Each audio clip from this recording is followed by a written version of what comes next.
নমস্কার বন্ধুরা, আমি মনোজ। আবার চলে এসেছি একটা ছোট মিনি ব্লগ নিয়ে। আজ সকাল সকাল ঘুম দিয়ে উঠে পড়লাম। এখন ঘড়িতে ভোর 5টা।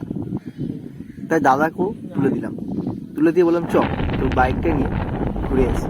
আর বেরিয়ে পড়লাম। আমরা আছি বেলিয়াঘাটাতে ফলতি নামক এক গ্রামে। এই গ্রামটা খুবই সুন্দর, চারপাশে জলকর আর মিডিল একটি রাস্তা। অপূর্ব দৃশ্য। ভোরবেলায় এই সুন্দর দৃশ্য দেখতে দেখতে আমরা চলে যাচ্ছি খেজুর রসের সন্ধানে। হ্যাঁ, খেজুরের রস। আগে খেজুর খাওয়া হতো আর মিলত গ্রাম বাংলাতে। এখন তার তুলনায় অনেক কম পরিমাণে পাওয়া যায়। যদি ভাগ্যে থাকে তাহলে খেজুর রস অবশ্যই খাওয়া হবে। ঠিক কিছুটা দূর যেতেই একটা ইট ভাটা চোখে পড়লো। কি অপরূপ দৃশ্য!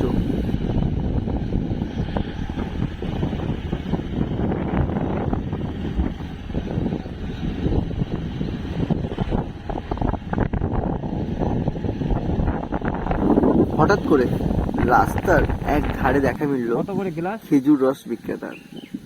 এনার বাড়ি পূর্ব মেদিনীপুরের খেজুরিতে। উনি এখানে এসে খেজুর রস বিক্রি করছেন। তা কাছে এতেই দামটা জিজ্ঞেস করলাম। দাম বললেন পার গ্লাস 10 টাকা, মানে প্রতি গ্লাস 10 টাকা করে। আমরা গ্লাস তো নিলাম, সাথে মাসে জন্য এক বোতল নিয়েও নিলাম। আর এক হাঁড়ি আমরা ওখানে, হাঁড়ি না মানে ঘড়া বলা হয়, এক ঘড়া রসও নিয়ে নিলাম। কি যে শান্তি! আমরা খেজুর রস খাই। আর তোমরা আরো মিনি ব্লগ দেখো, আরো সাবস্ক্রাইব করো।